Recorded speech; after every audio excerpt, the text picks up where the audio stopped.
Hi everyone. December സൈക്കിളിലെ പരീക്ഷ അടുത്തെത്തി കഴിഞ്ഞു. ജനുവരി 7-ാം തീയതിക്ക് മുൻപായിട്ട് തന്നെ എല്ലാ എക്സാമുകളും തീരും. ഫെബ്രുവരിയോടുകൂടി നമുക്ക് റിസൾട്ടും പ്രതീക്ഷിക്കാം. ഈ ഒരു സിറ്റുവേഷനിൽ ഒരുപാട് പേര് ഫേസ് ചെയ്യുന്ന ഒരു പ്രശ്നമാണ് തീരാനുള്ള പുതിയ ടോപ്പിക്കുകളെ എങ്ങനെ അപ്രോച്ച് ചെയ്യണം എന്നുള്ളത്. ഒരുപാട് പുതിയ ടോപ്പിക്ക്, അതായത് ഓൾറെഡി പഠിച്ച ടോപ്പിക്കുകളെ പറ്റി അല്ല ഞാൻ പറയുന്നത്, പഠിക്കാൻ ഇനി ബാക്കിയുള്ള ടോപ്പിക്കുകളെ എങ്ങനെ അപ്രോച്ച് ചെയ്യണം എന്നുള്ളത്. നിങ്ങൾ പുതിയത് ഇനി പഠിക്കണ്ട എന്ന് ഞാൻ പറയുന്നില്ല. കാര്യം പരീക്ഷയ്ക്ക് ഒരു 7 days to 10 days മുമ്പെങ്കിലും പുതിയ ടോപ്പിക്കുകൾ നിർത്തി നിങ്ങൾ പരമാവധി പ്രീവിയസ് ഇയർ ക്വസ്റ്റ്യൻസ് വർക്ക്ഔട്ട് ചെയ്യാനും പഠന നിലവാരം അസസ് ചെയ്ത് അതിൽ പോരായ്മകൾ പരിഹരിച്ച് റിവിഷൻ നടത്താനുമായിട്ട് മാറ്റിവെക്കണം. എന്നാൽ ഇപ്പോൾ പോലും നിങ്ങൾക്ക് പുതിയ ഏരിയകൾ പഠിക്കാനായിട്ട് സമയം ബാക്കിയുണ്ട്.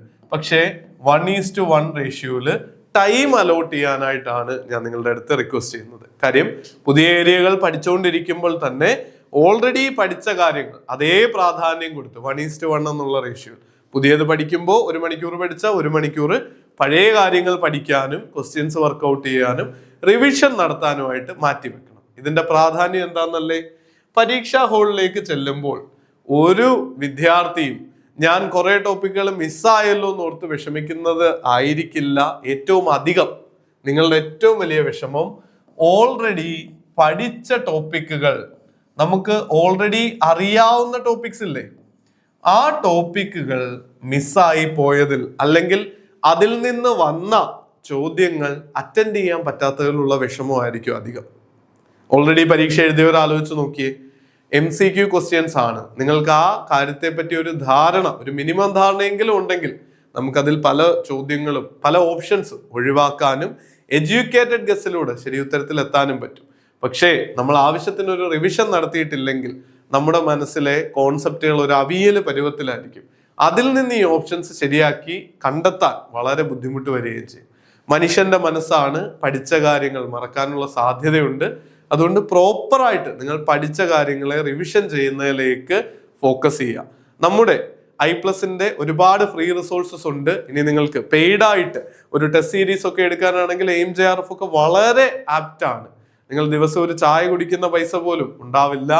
12,000-ഓളം ചോദ്യങ്ങൾ, ഏറ്റവും ലേറ്റസ്റ്റ് ആയിട്ടുള്ള പരീക്ഷയിലെ എല്ലാ സെറ്റുകളും അടക്കം വിത്ത് ഡീറ്റെയിൽഡ് എക്സ്പ്ലനേഷനും നമ്മുടെ ടീം മെമ്പേഴ്സിന്റെ ഡൗട്ട് ക്ലിയർ ചെയ്യാനുള്ള സപ്പോർട്ടും ഒക്കെ ലഭിക്കുന്ന രീതിയിൽ ക്രമീകരിച്ചിട്ടുണ്ട്. ഇനിയുള്ള സമയത്ത് പഠനത്തോടൊപ്പം റിവിഷനും മറക്കാതെ മുന്നോട്ട് കൊണ്ടുപോവുക. പുതിയ ടോപ്പിക്കുകൾ നമുക്ക് ഓബ്വിയസ് ആയിട്ട് പഠിക്കാം. അതിന് ഒരു പ്ലാൻ ഉണ്ടാക്കുക. പ്ലാൻ ഇല്ലെങ്കിൽ നമ്മൾ വല്ലാതെ പെട്ടുപോകും.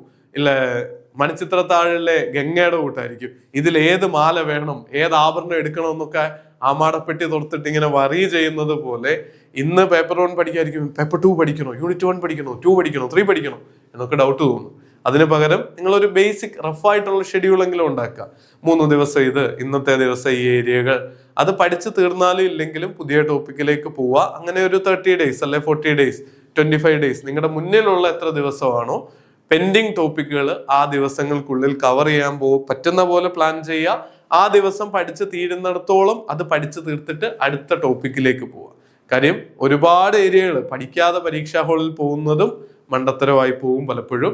അതുകൊണ്ട് പരമാവധി ഏരിയ കവർ ചെയ്യാനും ഓൾറെഡി പഠിച്ചത് നന്നായിട്ട് റിവൈസ് ചെയ്ത് മുന്നോട്ട് കൊണ്ടുപോകാനും സാധിക്കട്ടെ എന്ന് ആശംസിക്കുന്നു. ഇത്തവണ തന്നെ നെറ്റിലേക്കും JRFലേക്കും എത്തിച്ചേരാനാവട്ടെ. All the best. Thank U.